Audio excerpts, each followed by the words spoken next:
ఈ ఆదివారము మేము చేరి నీ ఆవరణంలో నిన్ను స్తుతించే భాగ్యం మాకు ఇచ్చారు. ఈ సమయంలో నీ పరిశుద్ధ గ్రంథము నుండి నీ దివ్య వాక్యం మేము ధ్యానిస్తున్నాం.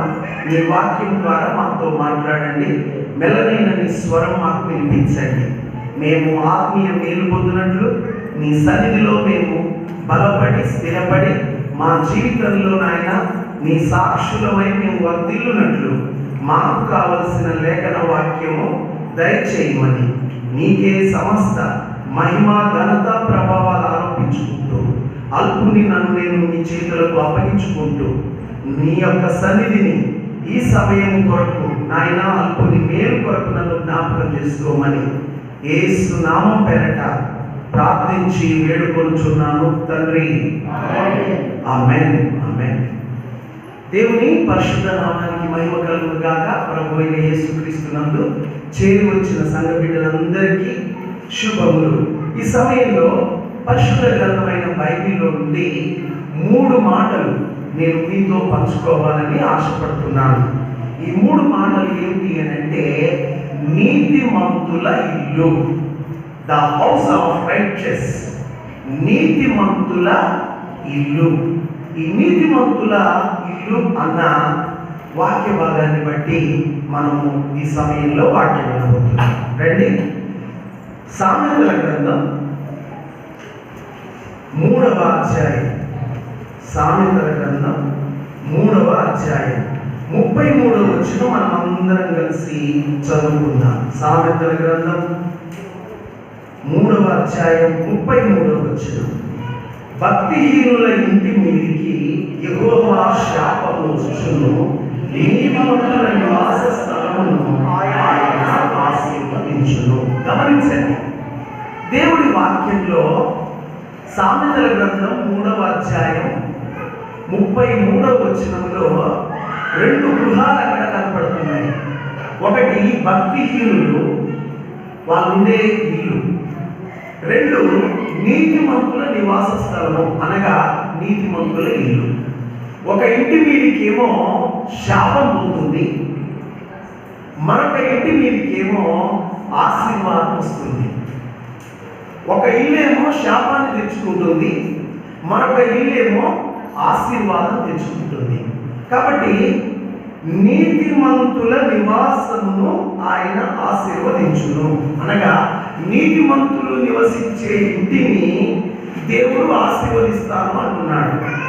భక్తిహీనుల ఇంటి మీదకి ఏం పోతుందట? శాపం పోతుందట.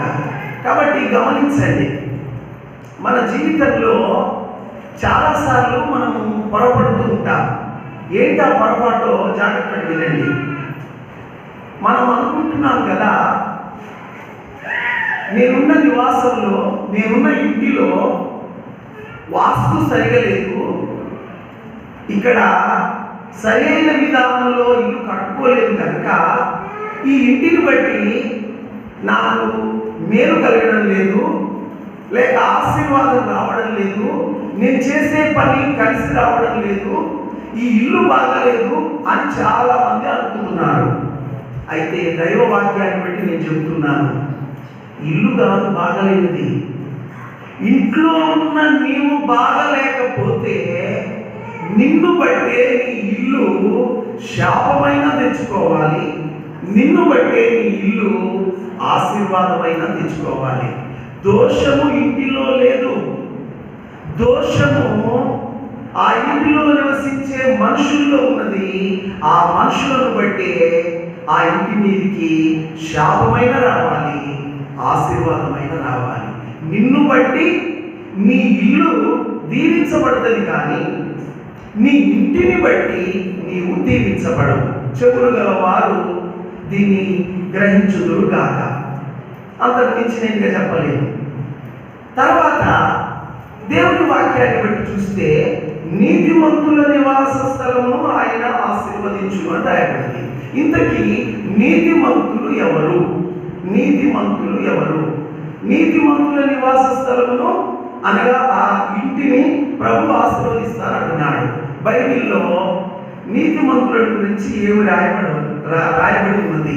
ఒకసారి మనం గమనిస్తాం. రండి, ముగ్గురు వ్యక్తులు ఇచ్చిన స్టేట్మెంట్ మనం తీసుకుందాం. ఎందుకంటే ధర్మశాస్త్రం ప్రకారము ఒక్కరు చెప్పింది ఒకరు చెప్పింది సాక్ష్యము చెల్లదు. ఇద్దరు లేక ముగ్గురు. కోర్టులో కూడా అంతే. కోర్టులో ఒకరు పోయి ఇతడు దోషి అని చెప్పితే చెల్లదు. ఎంతమంది చెప్పాలి? ఇద్దరు లేక ముగ్గురి సాక్ష్యము అది స్థిరం. కాబట్టి ముగ్గురు వ్యక్తులు నీతిమంతుల గురించి ఏమని చెప్పినారు బైబిల్లో? మొట్టమొదట మరి పాత నిబంధన వ్యక్తి అయిన మన మూల పురుషుడు దావీదు దగ్గరికి వెళ్దాం. రండి, ఆది కీర్తనల గ్రంథము 14వ కీర్తన 2వ వచనం. కీర్తనలు 14:2 చదవండి. వివేకము కలిగి దేవుని వెతుకువారు కలరేమో అని యెహోవా ఆకాశము నుండి చూచి నరులను పరిశీలించెను. వారందరూ దారి తొలగి బొత్తిగా చెడిపోయి ఉన్నారు. మేలు చేయువారెవరూ లేరు, ఒక్కడైనను లేడు. చూడండి, చాలు. దావీదు అని నేను ఎందుకు చెప్పినానంటే ఈ కీర్తన రచయిత ఎవరు? దావీదు. కాబట్టి దావీదు చెప్తున్నాడు, దేవుని ఆత్మ ద్వారా చెప్తున్నాడు. ఒకరోజు దేవుడికి ఆలోచన కలిగిందట, ఈ భూమి మీద ఎవరైనా జ్ఞానం కలిగి నన్ను వెతుకుచున్నారేమో అని దేవుడికి ఆలోచన కలిగి ఆ దేవుడు ఆకాశం ఉన్నాడు. బైబిల్లో కనిపించే దేవుడు ఎక్కడున్నాడు? ఆకాశం అందున్నాడు. ఆకాశం అందున్న దేవుడు భూమి క్రింద, ఆకాశం క్రింద ఉన్న నరులను ఒక్కసారి నా మార్గంలో ఎవరైనా వస్తున్నారా, నేనంటే ఎవరైనా భయపడుతున్నారా, నన్ను ప్రార్థన చేస్తున్నారా అని దేవుడికి ఆలోచన కలిగి ఆ పైన ఉన్నవాడు క్రిందికి చూసిందట. ఎవరైనా నన్ను వెతుకుతున్నారా అని పైన ఉన్నవాడు క్రిందికి చూసిందట. తేడాగా పడుతుంది కదండి. పైన ఉన్న వారికి క్రింద ఉన్నవారు ఎలా పడతారు? తేటగా పడతారు. ప్రభువుకు తేటగా పడుతుంది. ఆకాశము నుండి చూచి నరులను పరిశీలించను. వారందరూ దారి తొలగి బొత్తిగా చెడి ఉన్నారు. అందరూ, ఒక్కరు కాదు, మానవులందరూ ఏమైందట? దారి తొలగారు. దారిలో లేరు. దారి తొలగి ఏమైపోయారు? చెడి ఉన్నారు. మేలు చేసేవాడు ఉన్నాడా? మేలు చేయువారు ఎవరునూ లేరు, ఒక్కడైనను లేరు. కాబట్టి ఒక్కడు లేడు మేలు చేసే నీతిమంతుడు. ఇది దావీదు ఇచ్చిన స్టేట్మెంట్. రెండో స్టేట్మెంట్ తీసుకుందాం. దావీదు కుమారుడు సొలొమోను మహాజ్ఞాని. ఈ సొలొమోను జ్ఞాని ఇతడు చెప్పిన మాట ఏంటి? నీతిమంతుల గురించి ఇతడి స్టేట్మెంట్ ఏంటి? రండి, ప్రసంగి 7వ అధ్యాయం 20వ వచనం. ప్రసంగి 7:20. పాపము చేయక మేలు చేయుచుండు నీతిమంతుడు భూమి మీద ఒక్కడైనను లేడు. అర్థమైందండి? పాపము చేయక మేలు చేయుచుండు నీతిమంతుడు భూమి మీద ఎంతమంది? ఒక్కడు కూడా లేడు. ఇది సొలొమోను స్టేట్మెంట్. పాత నిబంధనలో ఇద్దరు వ్యక్తులు ఒక్కడు కూడా నీతిమంతుడు లేడు అని చెప్పిన మాట చూస్తున్నాం. ఇప్పుడు క్రొత్త నిబంధనలో మరి అగ్రగణ్యుడైన ఆ గొప్ప వ్యక్తి ఉన్నాడు. ఎవరి కొత్త నిబంధనలో అగ్రగణ్యుడు అని అంటే అపోస్తలుడైన పౌలు. ఇతడు నేను కడపటి వాడనని చెప్పుకున్నాడు. కడపటి వాడను, అందరికీ కడపట అకాలమందు పుట్టిన వాడిని అన్నాడు. కానీ తాను గొప్ప దేవుని ఆత్మాభిషేకం పొందినవాడై మన ప్రభువైన యేసు క్రీస్తు ఏ విధంగా నడిచాడో అలా నడిచాడు. అందును బట్టి అతడు ఒక మాట అంటాడు. ఏమంటాడు? నేను క్రీస్తును పోలి నడుచుకొనుచున్న ప్రకారము మీరు నన్ను పోలి నడుచుకొనుడి. ఈ మాట అనగలిగిన ధైర్యము మరి ఎవరికి లేదు. ఎవరు అనలేదు. ఒకే ఒక్క వ్యక్తి పౌలు 14 పత్రికలు రాసినాడు. కాబట్టి ఇతడు మామూలు వ్యక్తి కాదు. గొప్పగా చదువుకున్న వ్యక్తి, గొప్ప జ్ఞానవంతుడు, ఇతడు ప్రభు గొప్ప మహత్యం పొందినవాడు, ఎక్కువ దర్శనాలు చూసినవాడు, ఇంత గొప్ప అగ్రగణ్యుడైన పౌలు అనే మహాభక్తుడు తాను కూడా ఒక స్టేట్మెంట్ ఇచ్చాడు. ఏమిచ్చాడు? రోమా 3:11. రోమా 3:11. నీతిమంతుడు లేడు, ఒక్కడును లేడు, గ్రహించువాడెవడును లేడు. అదే ఒక్కడన లేడా దేవుని వెతికేవాడు? దేవుని వెతుకువాడెవడును లేడు. కాబట్టి నీతిమంతుడు లేడు అని రాయబడింది కదా. మరి ప్రభు వాక్యంలో నీతిమంతుల ఇంటిని నేను ఆశీర్వదిస్తానని దేవుడు అంటున్నాడు. మరి ఎవరు నీతిమంతుడే లేనప్పుడు నీతిమంతుల ఇంటిని దేవుడు ఎలా ఆశీర్వదిస్తాడు? ఎవరి నీతిమంతుడు? ఎవరి నీతిమంతుడు? ఇది మనం తెలుసుకోవాలి. ఈ నీతిమంతుడు ఎవరు అని అంటే బైబిల్లో మూలవాక్యాలలో గొప్ప మూలవాక్యం. ఆ గొప్ప మూలవాక్యం ఏంటి అని అంటే నీతిని గురించిన గొప్ప మూలవాక్యము ఆదికాండము 15వ అధ్యాయము 6వ వచనం. రాసుకునేవారు రాసుకోండి. ఈ బైబిల్లో గొప్ప నీతిని గురించిన గొప్ప మూలవాక్యం. అతడు యెహోవాను నమ్మెను, ఆయన అది అతనికి నీతిగా ఎంచెను. జాగ్రత్తగా వినండి. అబ్రహాము దేవుని నమ్మినాడు. ఆ నమ్మకాన్ని దేవుడు ఏం చేసిందట? నీతిగా ఎంచాడు. చాలా మంది అనుకుంటున్నారు కదా, నీతి క్రియలు చేసి మనం నీతిమంతులం అవుదాం అనుకుంటున్నారు. అందుకొరకే చీమలకు చక్కెర పోసేవారు, పాములకు పాలు పోసేవారు, అన్నం లేని వారికి ఆహారం పెట్టేవారు, వస్త్రం లేని వారికి వస్త్రాలు ఇచ్చేవారు. ఇలాగ చేస్తే నీతి కలుగుతుంది, తద్వారా మనం మోక్షానికి పోతాం అనుకుంటున్నారు. కానీ ఈ నీతి, మానవుని నీతి క్రియలు, స్వనీతి క్రియలు మురికి గుడ్డలతో సమానం. ఈ నీతి పనికిరాదు ప్రభు రాజ్యానికి పోవడానికి.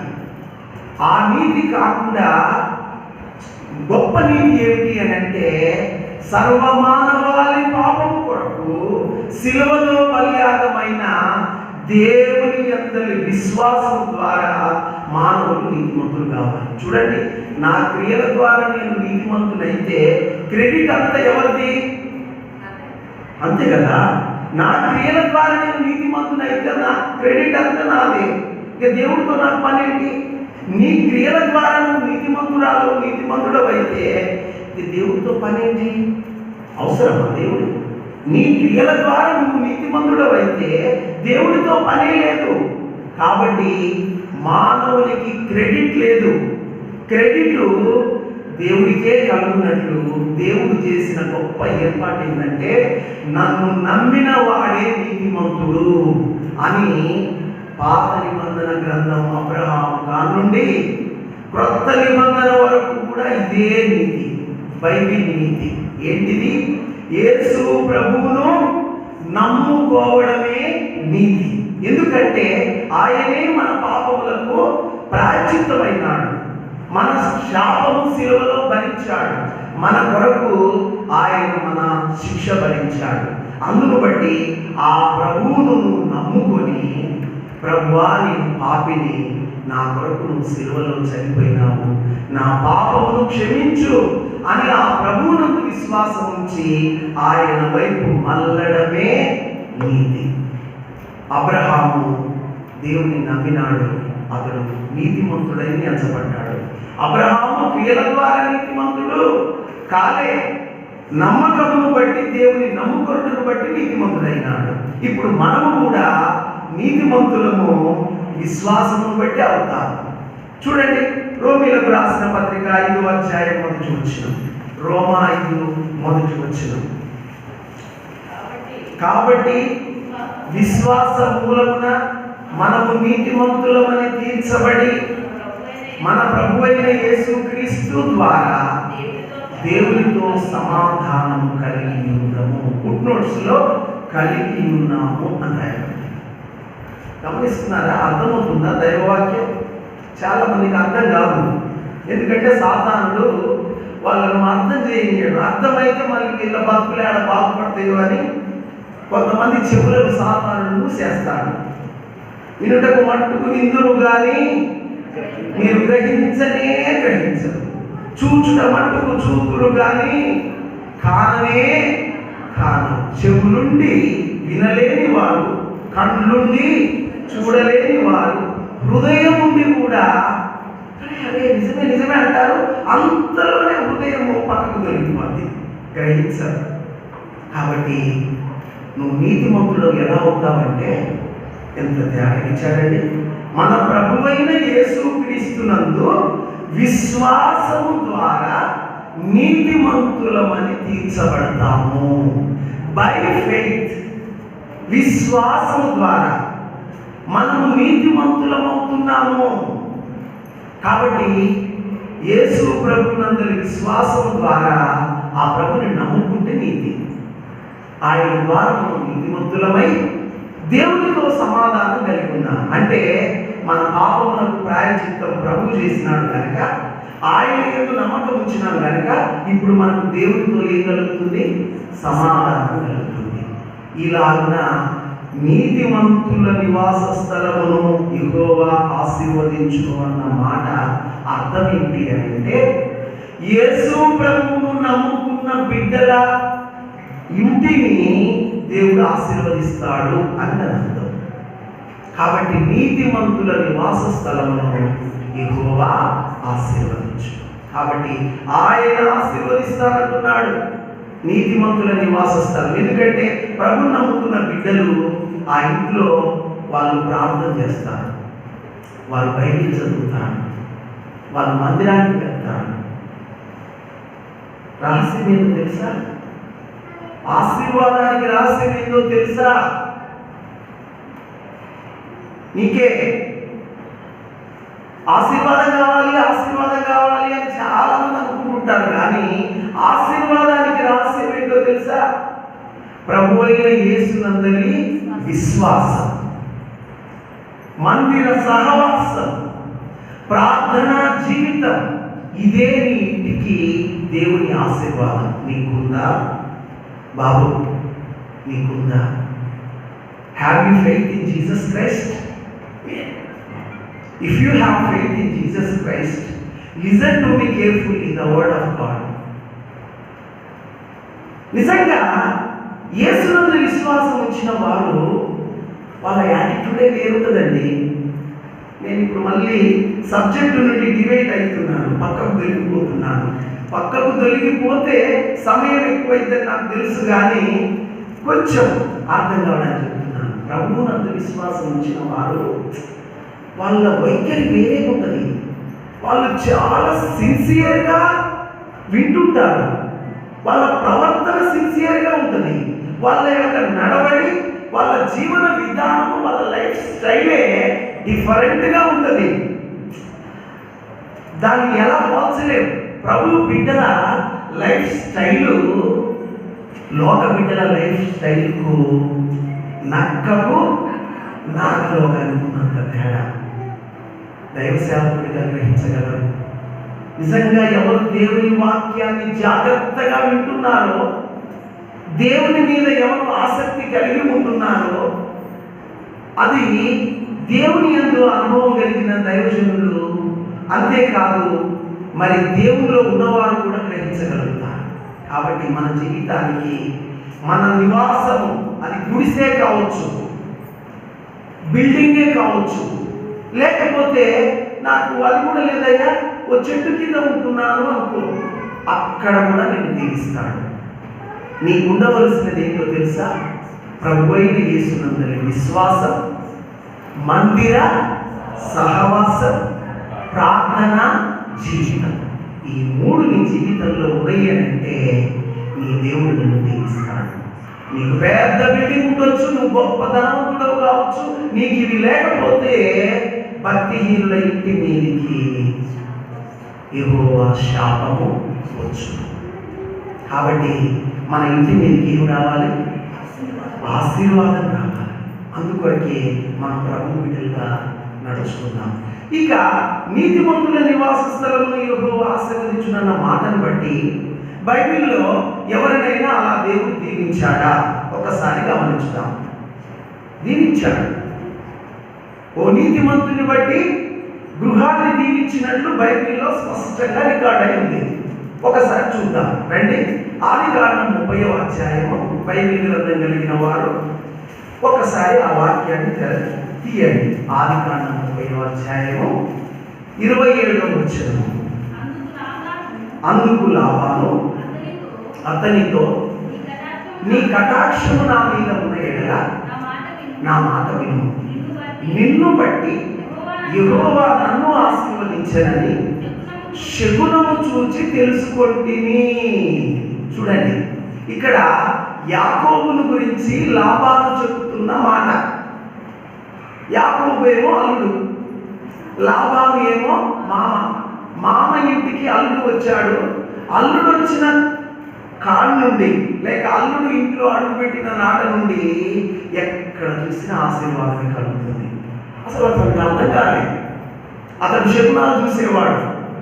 శకునాలు చూసే దగ్గరికి పోయి అక్కడ శకునం చూపించుకుంటే ఆ శకునం చెప్పిందట, అయ్యా నీ ఇంటికి అల్లుడు వచ్చాడు, నీ అల్లుడు యాకోబు వచ్చాడే, యాకోబును బట్టి దీవెన కలుగుతుంది నీ ఇంటికి అని చెప్పినారు ఆ శకునకర్తే.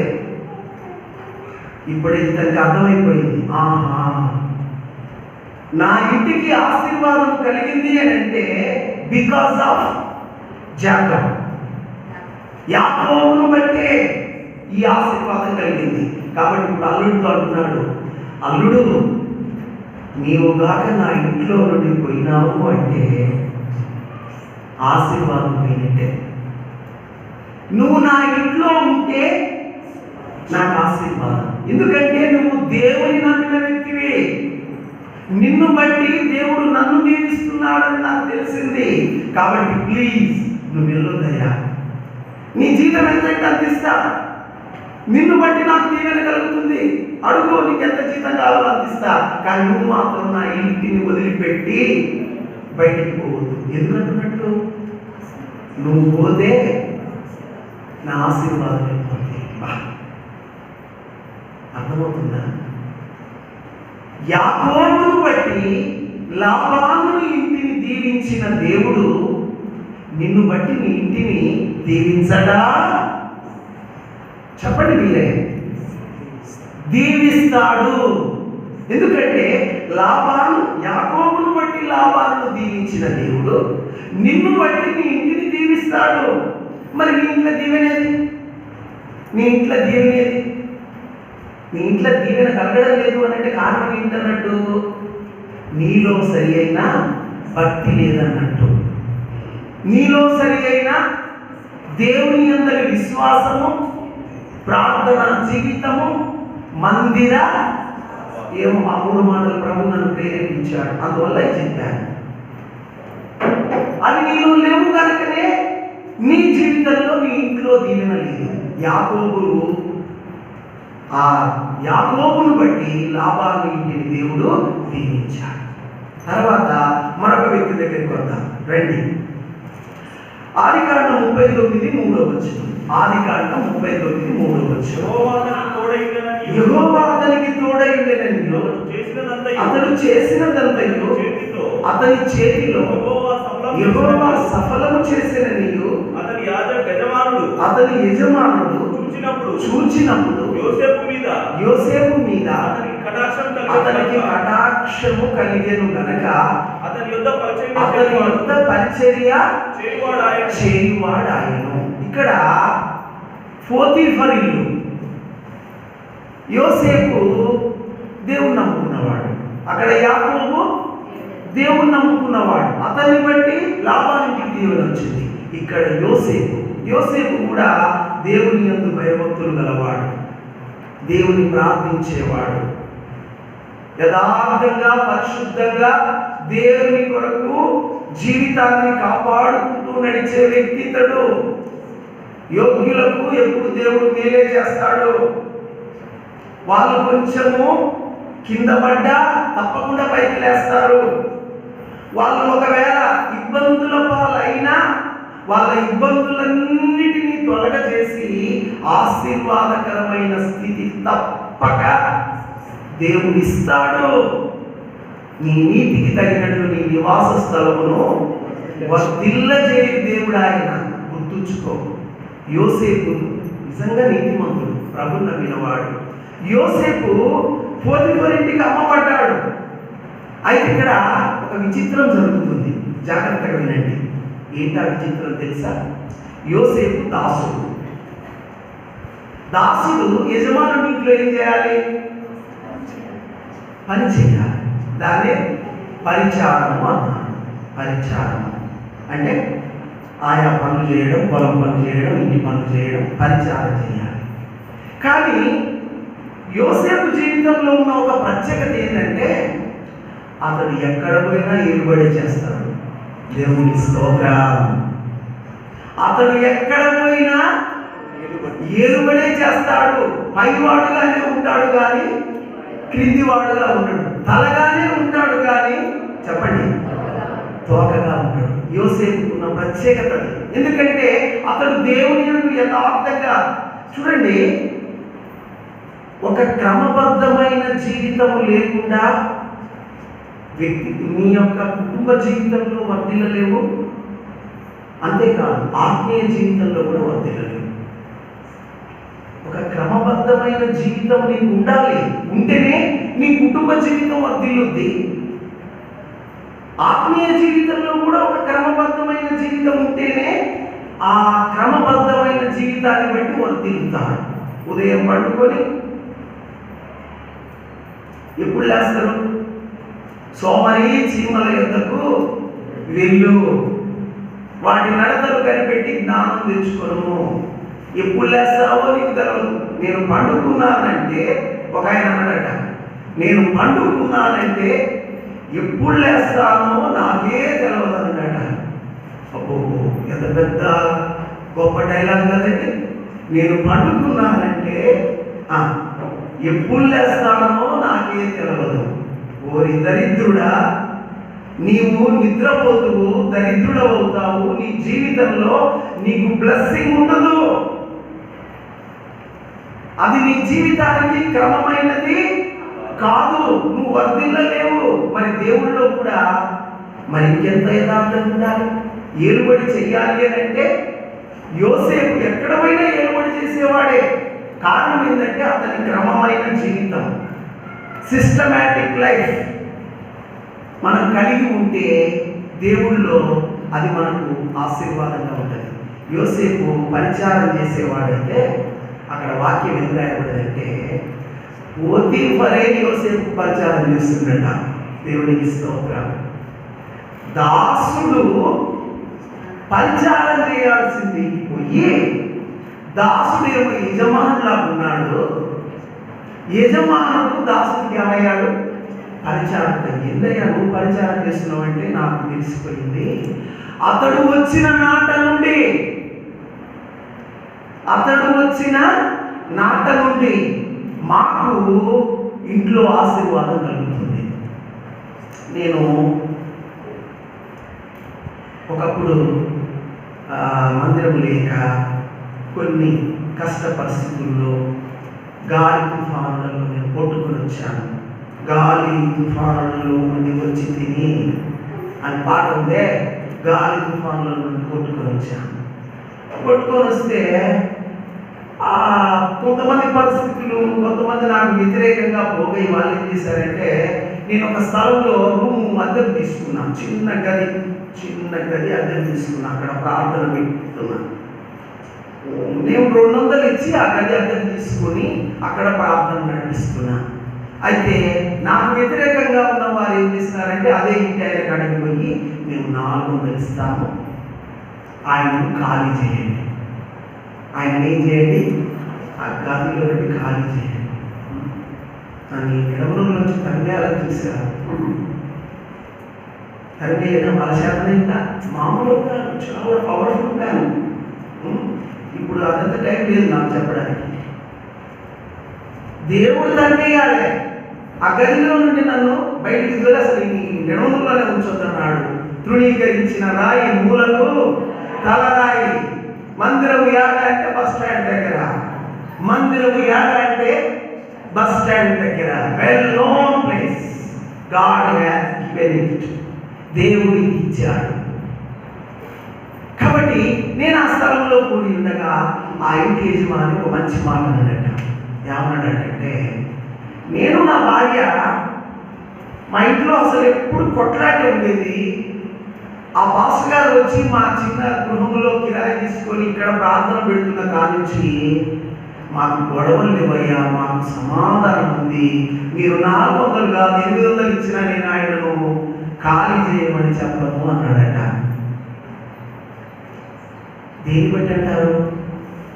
ప్రార్థన, దేవుని అందరి విశ్వాసమును బట్టి. నేను ఎక్కడనైతే ఏ చిన్న గదిలో కాపురం నివాసంగా నేను అక్కడ సేవ ప్రారంభించానో ఆ ఇంటి వారు నన్ను వదులుకోవడానికి ఇష్టపడలేదు. ఇప్పటి వరకు కూడా నన్ను చూస్తే గౌరవంతో వాళ్ళు దేవునికి వందనాలు చెప్తారు. కాబట్టి నేను ఎందుకు ఈ విషయాలు చెప్తున్నాను అని అంటే, యోసేపును బట్టి పోతీఫరు ఇల్లు దీవించబడింది. అంతేకాదు, ఈ యోసేపును పోతీఫరు ఏం చేసినట్టంటే వాక్యం సెలవిస్తుంది 5వ వచనంలో, ఆదికాండం 39:5, అతని ఇంటి మీదను తనకు కలిగినదందరి మీదను ఆ విచారణకర్తగా నియమించిన కాలం మొదలుకొని యెహోవా యోసేపు నిమిత్తము ఆ ఐగుప్తీయుని ఇంటిని ఆశీర్వదించెను. దేవునికి స్తోత్రం. యోసేపు నిమిత్తము ఆ ఐగుప్తీయుని ఇంటిని యెహోవా ఆశీర్వదించెను. నీ నిమిత్తం నీ ఇంటిని ఆశీర్వదించాడా దేవుడు? నిన్ను బట్టి నీ నివాస స్థలమైన నీ ఇంటిని దేవుడు దీవించడా? తప్పక దీవిస్తాడు. ఎందుకంటే ఆయన దీవించినట్లు రికార్డ్ అయింది. మరి నిన్ను బట్టి నీ ఇంటికి ఎందుకు దీవెన రాట్లే? లోపల ఏడున్నట్టు? దేవుళ్ళో లోపం ఉందందామా, మనలో లోపం ఉందందామా? మనలోనే ఉంది. నీకు దేవుని అందరి విశ్వాసం లేదు, దేవుని ప్రార్థన లేదు, మందిర సహవాసం లేదు. దర్శువై నీ ఇంటి మీదకి ఆశీర్వాదం వచ్చుటకు బదులు ఏమొస్తుంది? మరి శాపం తెచ్చుకుంటావా, ఆశీర్వాదం తెచ్చుకుంటావా? నీ ఇష్టం. నువ్వు గ్రహించగలిగితే, ప్రభువా నన్ను బట్టి నా ఇంటిని దీవించు, భయపడవాకు, నీ ఇంటి వాళ్ళకు భయపడవాకు, ఆయన వాక్యం నమ్మి ప్రార్థన చేయి, నన్ను బట్టి నా ఇంటిని దీవించు. ఆనాడు యాకోబును బట్టి లాబాను ఇంటిని దీవించినావు, యోసేపును బట్టి పోతీఫరు ఇంటిని దీవించినావు. ప్రభువా నేను నిజంగా నీ యందు భయభక్తులు గలవాడినైతే నన్ను బట్టి నా ఇంటిని ఆశీర్వదించని ప్రార్థన చేయి, తప్పక జరుగుతుంది. రెండో విషయానికి పోదాం. నీతిమంతుల ఇల్లు రెండవ ఇంటికి పోదాం. ఇదే సామెతల్లోనే ఉంది. ఇది కూడా సామెతల గ్రంథం 12వ అధ్యాయం 7వ వచనం మనం అందరం చదువుతున్నాం. సామెతలు 12వ అధ్యాయం 7వ వచనం మనం అందరం కలిసి చదువుకున్నాం. భక్తిహీనులు పాడై లేకపోతురు,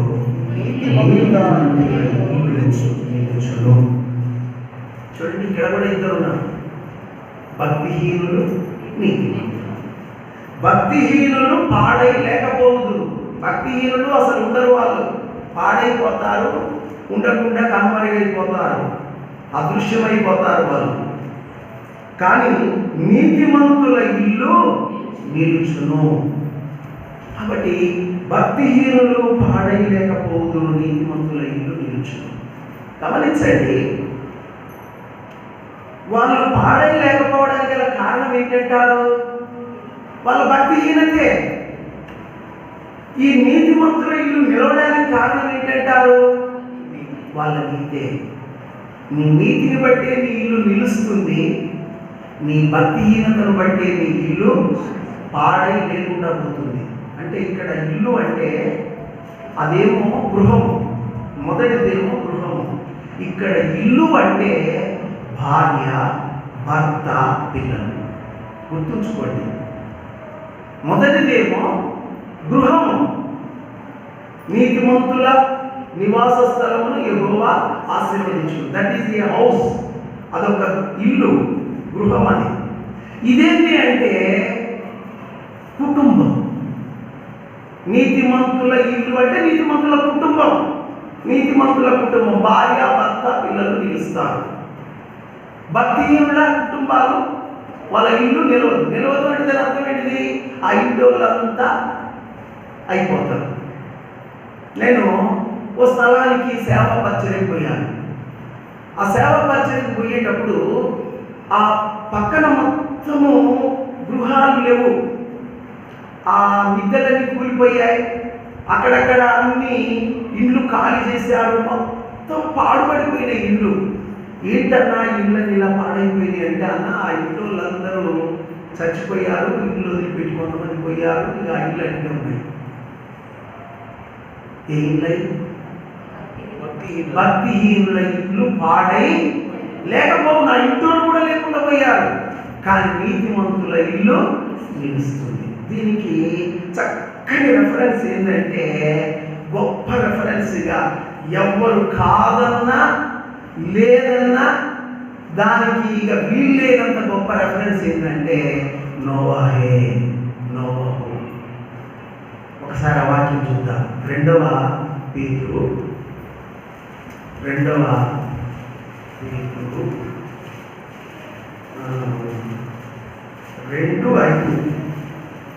చూడండి.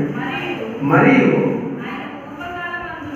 ఆయన పూర్వకాలమందున్న లోకమును విడిచిపెట్టక భక్తిహీనుల సమూహం మీదికి జలప్రలయమును రప్పించినప్పుడు నీతిని ప్రకటించిన నోవహును మరి 7 కాపాడెను. దేవునికి స్తోత్రం. ఎంత తేడా ఉందండి. పూర్వకాలమున్న లోకమును విడిచిపెట్టక భక్తిహీనుల ఎవరట? సమూహం మీదికి, భక్తిహీనుల సమూహం మీదికి దేవుడు ఏం పంపిండట? జలప్రళయం పంపాడు. అవును, మొట్టమొదట జలప్రళయం జరిగి నోవాహు కాలంలో భూమి మీద ఉన్న సమస్త మానవాళి తుడిచివేయబడ్డారు.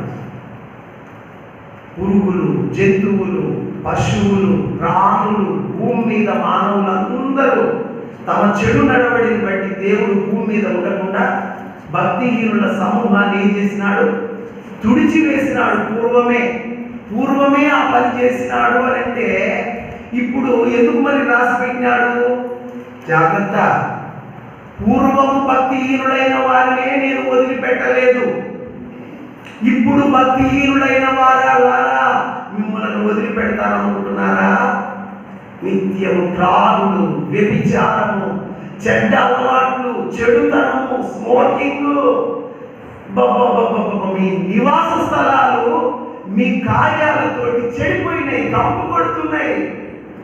ఒక గృహానికి నేను పోయా, ఆ ఇంట్లో అందరు పాడలేస్తారట. ఆ ఇంటి లోపలికి నేను పోతే ఇల్లు బాగుందని ఇంటి లోపలికి పోతే ఆడాడ ఉమ్మి పడ్డది. ఏంటి ఉమ్మి, ఏంటి పరిస్థితి అని అంటే తర్వాత అర్థమైంది ఏంటంటే ఇంటి వాళ్ళు అందరూ పాడేస్తున్నారు. ఒక్కోసారి బయటకు పోయి ఆడపిస్తున్నట్లు గోడల మీద పడ్డది, తెల్లటి గోడల మీద పడ్డది. నీ చెడు ప్రవర్తన నీ ఇంటిని కూడా కంపు కొట్టేటట్టు చేస్తుంది. వదిలిపెడతాడా దేవుడు?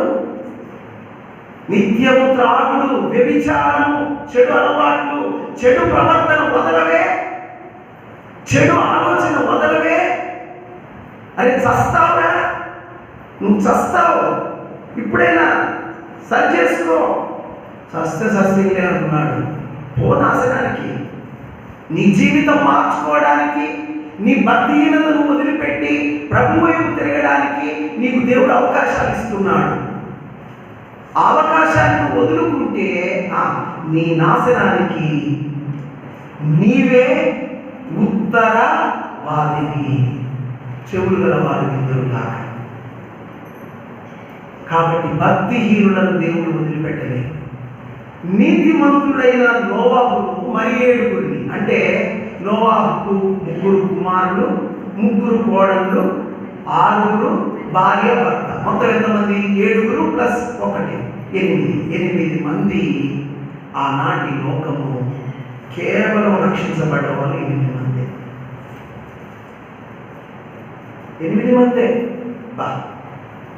అంత గొప్ప సమూహాన్ని అయ్యా నేను ఒకసారి అనుకుంటాను, ప్రభువా మీరు ఎంతమంది ప్రజలు ఉన్నారయ్యా, ఇంతమంది ప్రజలు నశించిపోతారా?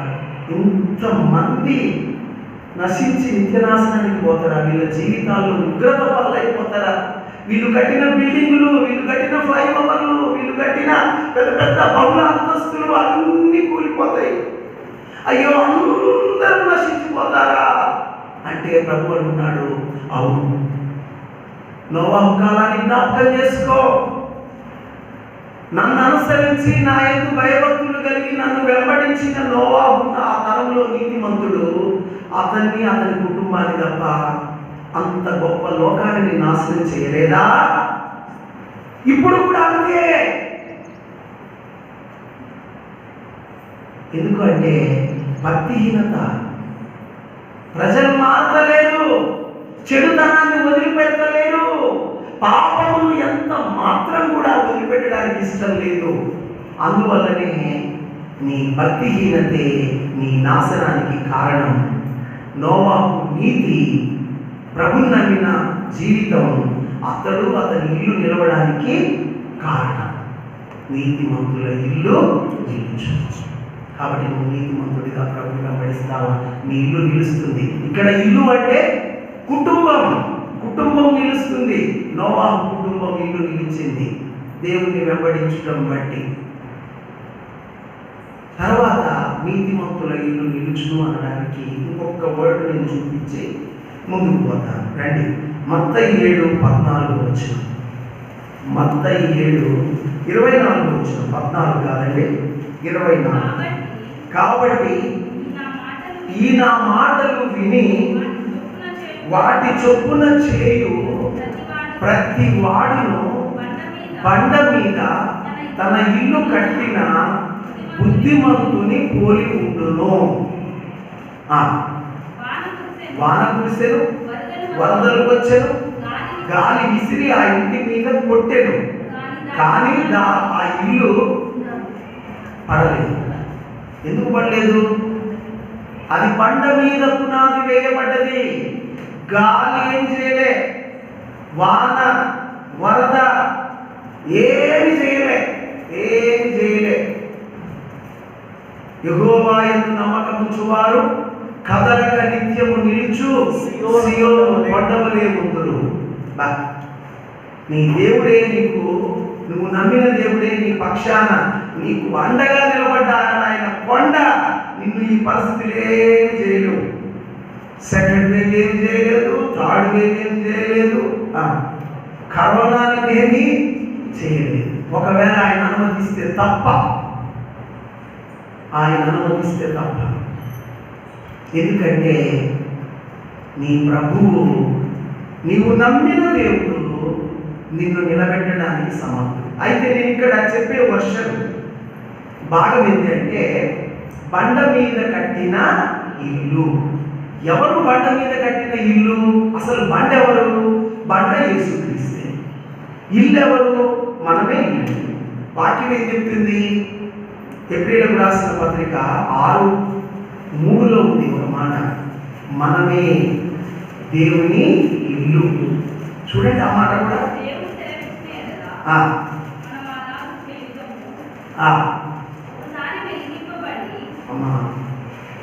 హెబ్రీయులకు రాసిన పత్రిక 6వ అధ్యాయము 3వ అధ్యాయము 3వ అధ్యాయము 3వ వచనం.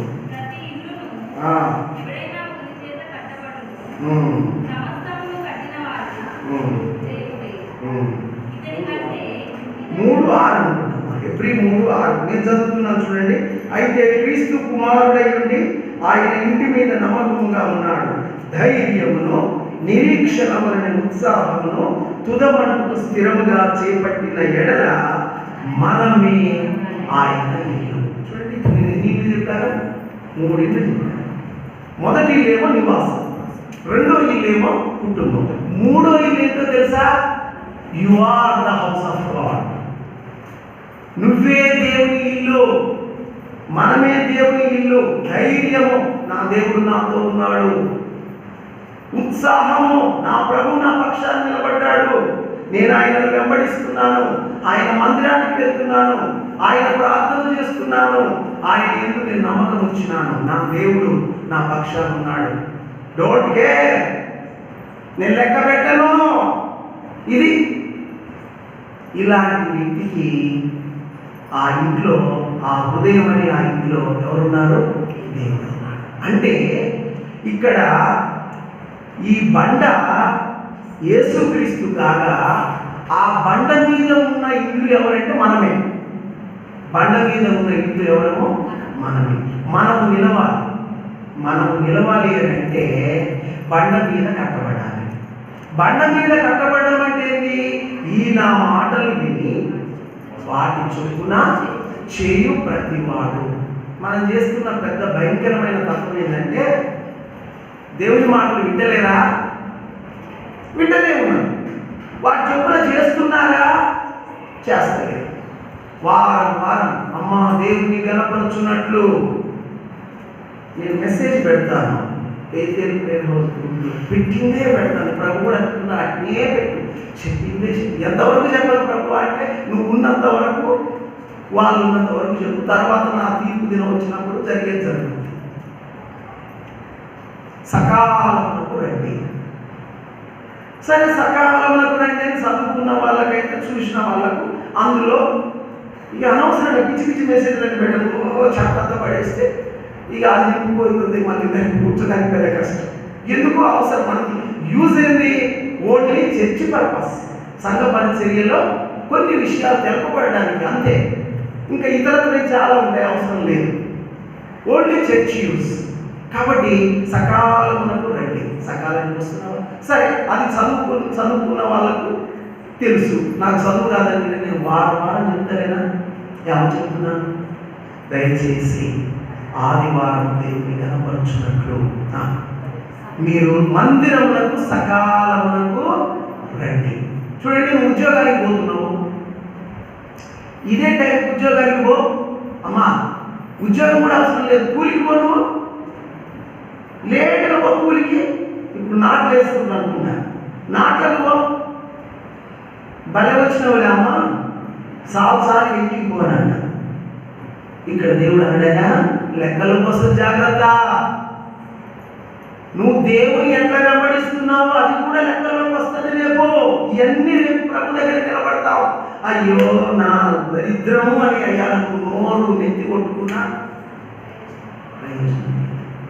ఎందుకంటే మనము ఉపయోగించుకోవాల్సిన సమయంలో ఉపయోగించుకున్నప్పుడే దాని ఫలితాన్ని పొందుతాం. సమయాన్ని పోగొట్టుకొని ఉపయోగించుకోకుండా తర్వాత నువ్వు నెత్తి నోరు కొట్టుకుంటే ఏం ప్రయోజనం? ఈ నా మాటలు విని వాటి చొప్పున చేయవాడు. మాట వింటున్నావు, దాని చొప్పున చేస్తున్నావా? దాని చొప్పున చేస్తున్నావా? చేస్తే నీ ఇల్లు ఎడగట్టుకుంటున్నట్లు చేయాలి. విని కూడా చేయకపోతే ఇసుక మీద కడుతున్నావు కానీ ఒక దినం కూలిపోతుంది. జాగ్రత్త, కనపడుతుందిలే. తీర్పు వరకు ఉంటుంది. వర్షం వచ్చేంత వరకే నీళ్ళు ఉంటుంది. వర్షం రాగానే వాన వచ్చెను, వాన తర్వాత ఏమొస్తుందంటే వరద వచ్చేది. అంతే కదండి, ఫస్ట్ వాన రావాలి, తర్వాత వరద రావాలి. ఇక తర్వాత గాలి విసిరి వరదతోటి గట్టి కొట్టిందని కథ కూలపడింది. భక్తి పోయింది, ప్రార్థన పోయింది, విశ్వాసం పోయింది, అంత పోయింది. కారణం ఏంటంటే అసలు దీనికి బేస్మెంటే లేదు. బేస్మెంట్ అంటే ఏందనుకుంటున్నావు? దేవుని వాక్యాన్ని అనుసరించి జీవించడమే నీ జీవితానికి బేస్మెంట్. అసలు వాక్యమే అనుసరిస్తలేవైతివి, వాక్యానికి లోపడతలేవైతివి. వ్యభిచరించవద్దు, దొంగిలవద్దు, పొరుగు వారి మీద అబద్ధ సాక్ష్యము పలకవద్దు, విశ్రాంతి దినమును పరిశుద్ధముగా ఆచరించుము. చేస్తున్నావయ్యా?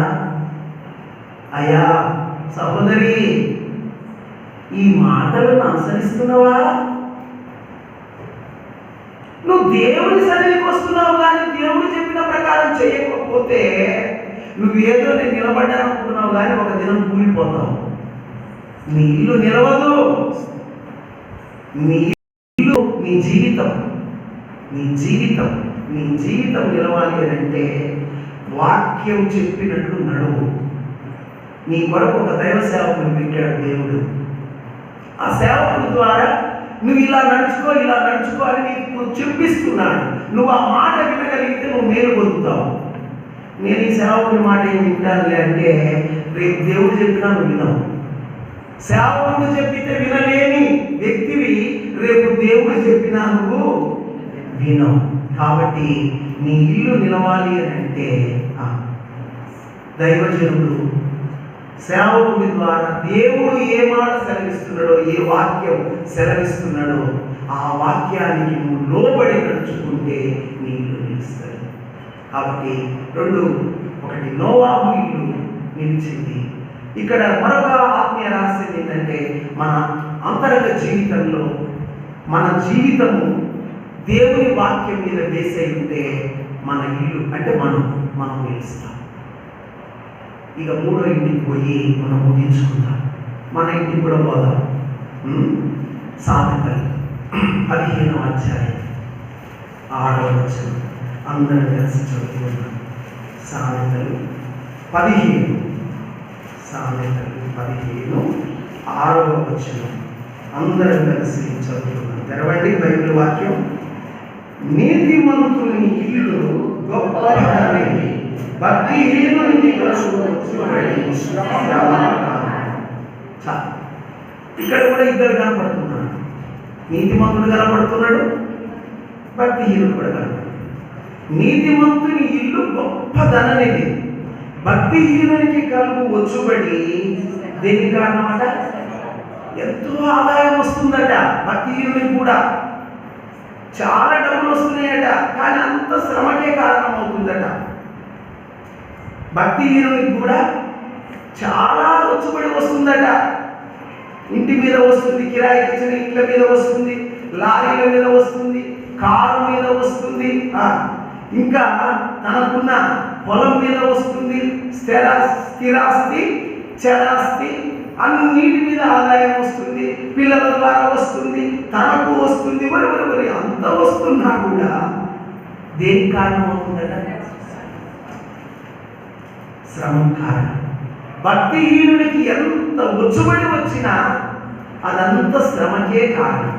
కానీ నీతిమంతుని ఇల్లు అనగా ప్రభువైన యేసునందు విశ్వాసం ఉంచి ఆయన మార్గాల్లో యథార్థంగా నడిచే బిడ్డల ఇల్లు ఎలా ఉంటుందట?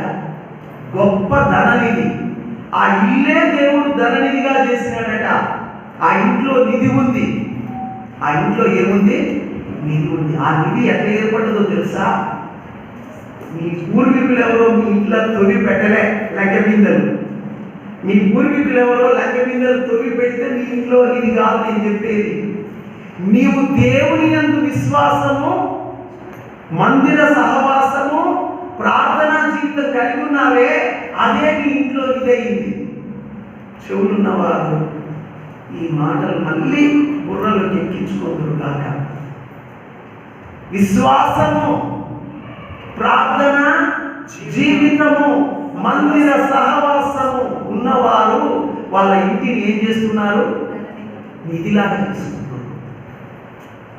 లేదు మాకు చాలా ఉంది అంటే కింద చెప్పినట్టే భక్తిహీనుడికి ఎంత వస్తే శ్రమకే కారణం. నీతిమంతుని ఇల్లు అయితే ఆ ఇల్లే గొప్ప ధననిధి. కాబట్టి నీ ఇల్లు ధననిధిలాగా దేవుడు చేస్తానంటున్నాడు. నా యందు విశ్వాసం వచ్చిన నీ ఇంటిని నేను ధననిధిలాగా చేస్తాను అని ప్రభు అంటున్నాడు. ఆయన మన గృహాన్ని ధననిధిలాగా చేయనట్లు మనం ఆయనను అనుసరించాలి, మనం ఆయనను వెంబడించాలి. నేను ముగింపులోకి వస్తున్నాను. చూడండి, బైబిల్లో నీతిమంతుల ఇల్లు గొప్పదన్నది అనడానికి మరొక గొప్ప మాట వాక్యం. రాజుల గ్రంథం 17వ అధ్యాయం 14వ వచనం. రాజుల గ్రంథం 17వ అధ్యాయం 14వ వచనం. రాజులు 17:14. భూమి మీద యెహోవా వర్షము కురిపించు వరకు ఆ తొట్టిలో ఉన్న పిండి తక్కువ కాలేదు, గుడ్డిలో ఉన్న నూనె అయిపోదని ఇశ్రాయేలు దేవుడైన యెహోవా సెలవిచ్చి ఉన్నాడు. దేవునికి స్తోత్రం. సారేపతి విధవరాలు ఏముందండి ఆ ఆస్తి? అసలు ఆమె ఆస్తి ఏంది? బుడ్డిలో కొంచెం నూనె, చెప్పండి, తొట్టిలో పట్టెడు పిండి. లాస్ట్ మీల్, చివరి భోజనం. ఇంకా వాళ్ళకి తప్పలేదు. ఈ పూటగా తిని రేపటి నుంచి ఏం లేదు, అమరజీ పొట్టి శ్రీరాములాగా నిరాహార దీక్ష చేసి సావాల్సిందే. వాళ్ళ పరిస్థితి అది. ఏం లేదు. ఇలాంటి పరిస్థితిలో ఏలియా ప్రవక్త దేవుడి ద్వారా నడిపించబడ్డాడు. ఆయనకి ఈ ప్రవక్తను దేవుడు ఎందుకు నడిపించినట్లు? ఆ మీద కొరకే. కొన్నిసార్లు మనం ఇబ్బందుల్లో ఉండగా దేవుని కార్యం ఒకటి చేయబోతుంటే అది ఎట్లా వస్తుందంటే మన కార్యం ఆగిపోద్దాం అనిపిస్తుంది. కానీ మన కార్యం ఆగిపోదు. మన కార్యం జరగడానికే దేవుడి కార్యం నీకు అడ్డం వచ్చింది. గుర్తుంచుకో, నీ కార్యం ముందు పోవడానికే దేవుడి కార్యం నీకు ముందు వచ్చింది. ముందు వచ్చిన దేవుని కార్యాన్ని చూడు, తర్వాత వచ్చే నీ కార్యం దేవుడు నెరవేరుస్తాడు. మొదట నా రాజ్యాన్ని, నా నీతిని వెలుగుడి, అప్పుడు అన్నీ మీకు అనుగ్రహింపబడును. ఆమె భయపడలేదు. దైవజనుడు చెప్పినట్లు ఒక చిన్న అప్పం, కలిగిన దాంట్లో ఒక చిన్న అప్పము చేసి ఆ దైవజనుడికి మొదట ఇచ్చింది. తర్వాత తనకు తన పిల్లవాడికి అప్పములు చేసుకొని ఆమె తిన్నది. జరిగింది ఏంటి అంటే, ఎప్పుడైతే దైవజనునికి ఆ కొద్ది పిండిలో కొంచెం నూనెలో ఒక మొదటి రొట్టె, చిన్న రొట్టె ఆ దైవజనునికి ఇచ్చిందో, దేవుడు చేసిన కార్యం ఏంటంటే తొట్టిలో పిండి అయిపోలేదు, పుట్టిలో నూనె తగ్గిపోలేదు.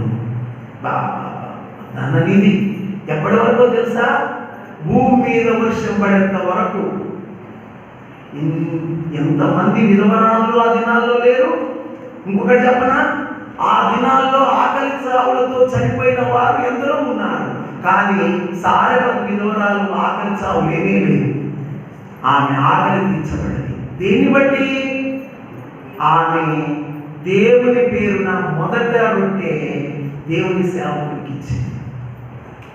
ఆమె కలిగిందే కొంచెం, కానీ కొంచెంలో కూడా ఏమిచ్చింది? ఆతిథ్యం ఇచ్చింది.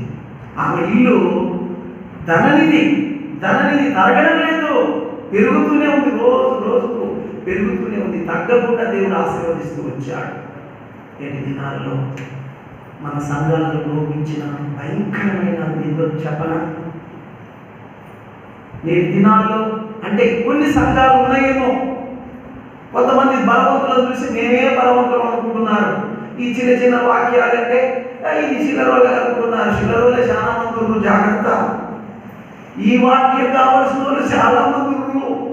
ఓ పెద్ద బోధ కూడా ఇది చిన్న బోధ అనుకుంటున్నాం, కానీ చిన్నోళ్ళు చాలా మంది ఉన్నారు. కాబట్టి చాలా సంఘాలలో వాళ్ళు కనీసం దేవుని పేరున నెలకు ఒక్కసారి మీ ఇంట్లో ఒక కూడిక పెట్టుకొని కనీసము దేవుని పేరున వచ్చిన ఆ దేవుని సేవ చేసే వారికి కూడా గుక్కెడన్నం పెట్టలేనంత దరిద్ర స్థితి నీకున్నదా? నేను అడుగుతున్నాను. నేనేమో ఆకలికి అలమటించి మాట అంటలేను. నాకేదో ఆకలి కొని నేను మీ గృహాల్లో భోజనం చేయాలి అన్న ఆశతో అంటలేను. మీ ఇంటికి దేవుని ఆశీర్వాదం రావాలని మాట చెబుతున్నాను. దైవశక్తి నీ ఇంటికి తీసుకుంటుంది. మైండ్ పనిచేస్తుందా నీకు? అసలు బుర్ర ఉందా నీకు? అసలు ఏంటున్నావు వాక్యము? ఏమిటున్నావు ఇంతకాలం? నేను ఒక్కోసారి అనుకుంటాను, ప్రభా అంత అయ్యాగాదు కదా, దాదాపు 98 నా సేవా పరిచర్య. ప్రతిదినం ఇలాంటి లేఖనాలు ఎన్నో ఇచ్చాడు దేవుడు, ఇస్తూనే ఉన్నాడు, ఇంకా ఇస్తాడు. బూడిదలో పోసిన పన్నీరేనా? ఇంత వాక్యం విని కూడా కనీసం ఇంట్లో కూడిక పెట్టుకొని ఆ దైవజనుని దేవుని పేరు మీద వచ్చిన వాళ్ళకు ఇంత ఆతిథ్యం ఇస్తే ఆ ఇల్లు ఎంత దీవెన పొందుతుంది. నీ ఆతిథ్యం కొరకు రాడు సేవకుడు, కానీ నీ ఇంటికి దీవెన కలుగున్నట్లు ఆ సారెపల్లి దూరానికి ఏముంది? తొట్టిలో పట్టడి పిండి, బుడ్డిలో కొంచెం నూనె, అంత కడుపీగా దేవుని కొరకు ఆమె ఆతిథ్యం ఇచ్చి ఆమె ఇల్లు గొప్ప ధరనిధిలాగా మారలేదా? నువ్వంత దరిద్రంగా ఉన్నావా? మరి దేవుని కొరకు నువ్వు ఆతిథ్యం ఇచ్చేసి